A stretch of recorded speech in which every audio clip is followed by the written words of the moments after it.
Hello friends, आज सीखेंगे हम इस फुल पटियाला पंजाबी सलवार को बनाना। चलिए तो कटिंग और स्टिचिंग शुरू कर लेते हैं इसकी। नहीं रहिएगा। और एक रिक्वेस्ट और है आपसे कि अगर चैनल पे पहली बार आए हैं तो प्लीज़ सब्सक्राइब करें और लाइक करें ज़रूर। आप भूल जाते हो लाइक करना वीडियो देखने के बाद। तो ये देखिए, हमने लिया है 3 मीटर फैब्रिक।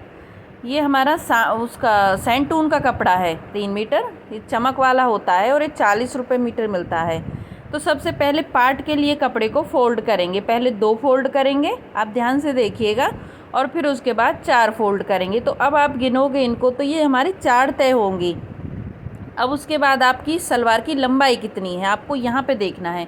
जैसे मेरी सलवार की लंबाई 40 है और 7 इंच मैंने बेल्ट का निकाल दिया। तो अगर आपकी लंबाई 36 है या 38 है तो आप 7 इंच बेल्ट का निकाल के और जितनी भी आपकी लंबाई है उस हिसाब से आप लंबाई लीजिए। तो मैं यहाँ से 41 इंच लूँगी, 1 इंच मार्जिन। अगर हम इसको ऐसे खाली नापते हैं तो ये 34 यानी 34 इंच पे बैठ रहा है। तो हम इस तरीके से पूरा एक सीधी लाइन बना के और इसको हम कट कर लेंगे। ये हो गए हमारे पार्ट, ठीक है। अभी इसको कट कर लेते हैं यहाँ से। फिर उसके बाद हमें इसमें से कपड़ा कम भी करना है, क्योंकि पार्ट की जो हमें चौड़ाई रखनी है वो लगभग 8 इंच रखनी है, क्योंकि 6 की मोहरी मेरी तैयार है। तो बाकी के बचे हुए फैब्रिक से हम अपनी मोहरी वगैरह या बेल्ट में जोड़ वगैरह लगा लेंगे, तो थोड़ा सा और कम कर लेंगे इसमें से। तो देखिए, ये मेरा 8.5 इंच आ रहा है, तो वो पूरा ही ले लेती हूँ। आधे इंच से कोई फ़र्क नहीं पड़ता, सिलाई मार्जिन भी चाहिए। अब जो बाकी का कपड़ा है वो मैंने साइड में बचा दिया है, ठीक है। तो ये देखिए, अभी इसको बीच से भी कट कर लेते हैं, क्योंकि हमें 2 पार्ट चाहिए और 4 कलियाँ चाहिए। तो आप देखेंगे तो ये 2 पार्ट हैं, ठीक है। तो ये 2 पार्ट हो गए मेरे। अभी हम क्या करेंगे, उसके बाद हम बेल्ट निकालेंगे। इस कपड़े को भी हम यूज़ इसका भी बता देंगे आपको। तो ये देखिए, पहले हम कपड़े को इस तरीके से 2 फोल्ड करेंगे। अब मैं आपको यहाँ पे एक चीज़ समझाई देती हूँ। आपकी जितनी भी कमर है उसमें आप 3 इंच या 4 इंच और ऐड कर लीजिए, तो आपकी बेल्ट तैयार हो जाएगी। तो यहाँ से मैं लंबाई में जैसे 7 की तैयार होगी तो मैं 9 इंच ले रही हूँ, क्योंकि हमें 2 इंच जो हम नेफा फोल्ड करते हैं उसमें चाहे आप नाड़ा डालिए चाहे आप इलास्टिक डालिए, वो आपका ऊपर डिपेंड करता है। अब मैं इन लाइनों को 9-9 इंच पे जो मैंने सीधा लाइन बनाई है उनको मैं इस तरीके से एक दूसरे से अटैच कर दूंगी। और देखिए, अब यहाँ से हमें अपनी कमर के हिसाब से लेना होता है। तो इसमें मैं थोड़ा सा 3-4 इंच कपड़ा जोड़ूंगी, तो जो भी मेरा बचा था पार्ट में से उसी में से मैं जोड़ लगा लूँगी। तो जैसे मैंने बताया है, आपकी कमर जितनी भी है उसमें आपको 4-5 इंच कपड़ा ज़्यादा लेना है। अगर आप काफ़ी हेल्दी हो, आपकी कमर काफ़ी है, तो आपको 25 इंच की बेल्ट काफ़ी रहेगी। तो यहाँ से देखिए, जो बचा हुआ फैब्रिक है उसको मैं 2 तह में बिछा लूँगी। तो मैंने कपड़े को 2 तह में बिछा लिया है। ये देखिए, अच्छे से इसको मैं बराबर कर लूँगी। कपड़े को मैंने बराबर कर लिया है। अब उसके बाद आपको क्या करना है, आसन लेना है सबसे पहले। तो 7 इंच ऊपर बेल्ट का निकाल के, तो अगर आप हेल्दी हो तो आप 16 इंच पे लीजिए। अगर आप मीडियम साइज़ की बना रहे हो तो आप इसको 15 इंच पे लीजिए। तो मैं यहाँ से 15 इंच पे लूँगी। 16 इंच से ज़्यादा बिल्कुल नहीं लेना है आसन, ध्यान रखें आप, चाहे कितने भी हेल्दी हो आप। अब मैंने यहाँ से ऐसे नापते हैं तो 8 आता है, अगर बेल्ट का निकाल के नापते हैं तो 15 पे आता है। तो 15-15 इंच पे लगा के, और इंच टेप को देखिए मैंने इसे तिरछा रख दिया है, तो 2 कली इस साइड से निकलेंगी और 2 कली दूसरी साइड से निकलेंगी। अब यहाँ से बिल्कुल इंच टेप के पास पास ही चलते हुए हम कटिंग कर लेंगे। और ध्यान रखें, या तो आप चौक से निशान लगा लें। कई बार ऐसा हो जाता है, गलती जो बिगनर्स होते हैं, कि एक साइड से कली ज़्यादा कट जाती हैं और एक साइड से कम कट जाती हैं, तो उस केस में सलवार ख़राब हो जाती है। तो कभी भी आप ये गलती ना करें। आप पहले इंच टेप को रख के और निशान भी लगा लें। अब देखिए, आपको एक कली वाली साइड बंद मिलेगी और एक आपको आसन वाली साइड बंद मिलेगी, तो उनको आपको ऐसे कट करके अलग कर लेना है। तो यहाँ से मैं आसन वाली साइड को भी कट करके अलग कर लूँगी, क्योंकि हमें ये 4 कलियाँ बिल्कुल अलग अलग चाहिए। और इन्हें पार्ट में कैसे जॉइंट करना है वो भी मैं आपको भी बता दूँगी। पहले एक बार ये चेक कर लेते हैं कि आपकी जो सलवार है और कली है वो पार्ट के बराबर है या नहीं। अगर आपकी कली इतनी ऊंची आ रही है जितनी मैंने अभी दिखाई है तो भी कोई दिक्कत नहीं है, तो भी आपकी सलवार अच्छी बनेगी। अगर बराबर आ रही है तो भी अच्छी बात है, ऊंची आ रही है तो भी कोई दिक्कत नहीं है। अब एक कली को ऐसे रख के सिलाई कर लेंगे और दूसरी कली को भी ऐसे रख के सिलाई कर लेंगे, यानी दोनों कलियों को सिल लेंगे। तो देखिए फ्रेंड्स, आसन वाली साइड को छोड़ के जो स्ट्रेट साइड थी उसको मैंने अटैच कर लिया। दोनों कलियों को मैंने एक साथ सिल लिया है। और बेल्ट में भी मैंने जोड़ लगा लिया है। अभी हम क्या करेंगे कि हम एक साइड का आसन सिल लेंगे, बैक साइड का। तो दोनों की राइट साइड मिला के, यानी कि सीधी साइड मिला के, और एक साइड से आसन को हम सिल देंगे। सिर्फ एक साइड का सिलना है, दूसरी साइड का आसन नहीं सिलना है, उसको आपको खुला ही रहने देना है। एक बार दिखाई देती हूँ उसको भी मैं। तो ये देखिए, इसको नहीं सिलना है, सिर्फ बैक का सिलना है। तो देखिए फ्रेंड्स, मैंने बैक का आसन सिल लिया है। अभी इसको थोड़ा सा खोल के और अब हम इसमें प्लेट डालेंगे ज़मीन पे रख के। ये आप ध्यान दीजिएगा। अब मैं पहले 2 प्लेट बैक में डाल दूँगी, तो 3 इंच इधर से और 3 इंच इधर से। तो एक बॉक्स प्लेट डलेगी बैक में, आमने सामने मुंह होगा दोनों प्लेटों का, ध्यान रखें आप। ये देखिए, इसका मुंह इसके सामने और इसको उठा के इसके सामने। तो ये हो गई हमारी प्लेट। अब आपको यहाँ से ध्यान देना है कि आपको कपड़ा कितना छोड़ना है और कितने कपड़े में प्लेट डालनी है। तो यहाँ से बस थोड़ा सा ध्यान दीजिएगा आप।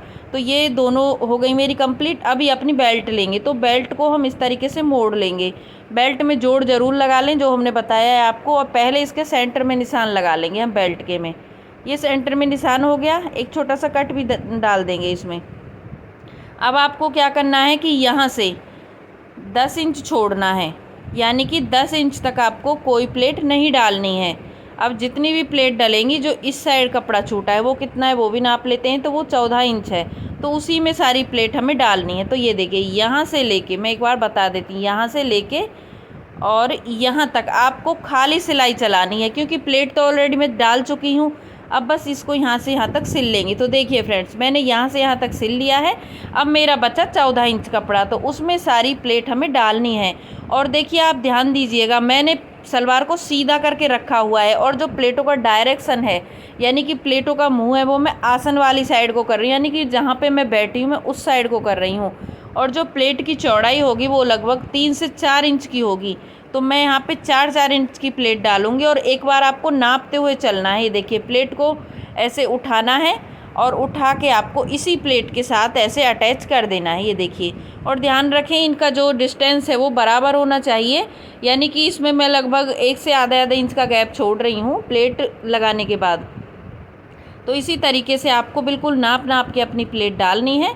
अगर आप इस तरीके से सलवार बनाओगे तो आपकी सलवार बहुत अच्छी बनेगी। तो देखिए, मैंने लास्ट तक ये डाल ली है।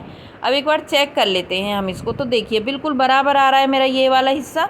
अब मैं दूसरी साइड की डालूंगी। तो दूसरी साइड से भी सेम आसन वाली साइड को ही मुँह होगा। ध्यान रखें, जिधर मैं बैठी हूँ मुँह उधर ही होगा प्लेटों का। ऐसा ना हो कि आप उल्टा सीधा कर दें। और सीधी साइड से मैं प्लेट डाल रही हूँ, यानी कि मैंने सलवार को सीधा करके रखा हुआ है, तब मैं इन प्लेटों को डाल रही हूँ। और जो मुझे कपड़ा सिलना था उतना मैंने सिल दिया है।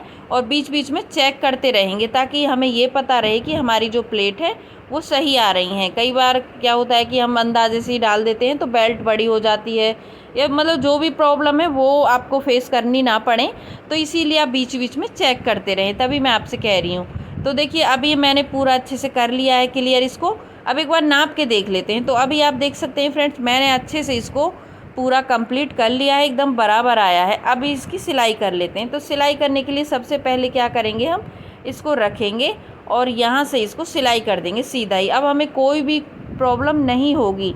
वो क्यों नहीं होगी हमको प्रॉब्लम, क्योंकि हमने इसमें जो हमें जितना कपड़ा सिलना था हमने सिल दिया है। और हमें सिर्फ इसमें अब सिलाई लगा के और एक सिलाई इसके ऊपर से लगा देनी है। तो ये देखिए, मैं इसके ऊपर से एक सिलाई लगा रही हूँ। और सिलाई लगाने के बाद अब फिर हम इसका जो दूसरा आसन है उसको भी सिल लेंगे।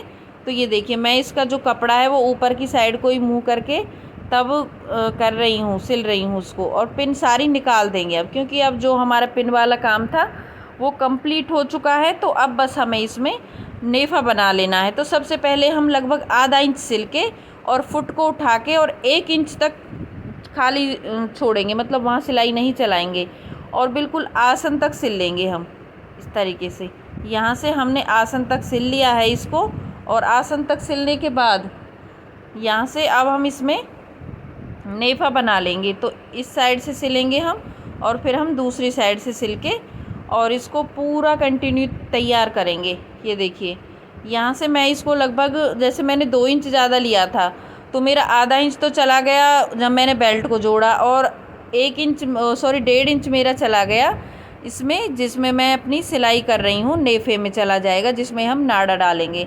अगर आप इसमें इलास्टिक डालना चाहती हो तो आप इलास्टिक भी डाल सकते हो। कहीं पे भी मुझे कोई प्रॉब्लम नहीं आई है, एकदम से अच्छी मेरी फिनिशिंग के साथ बेल्ट बन गई है।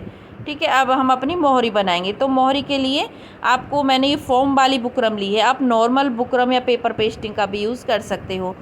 अपनी मोहरी से आपको 1.5 इंच एक्स्ट्रा लेना होता है, चाहे पेपर पेस्टिंग है चाहे कपड़ा है, कुछ भी है, 1.5 इंच ज़्यादा लेना होता है। अभी इसको हमने ऐसे सिल दिया है। पहले हमें कपड़े को सिलना है, सीधी साइड को रख के कपड़े को उल्टा करके।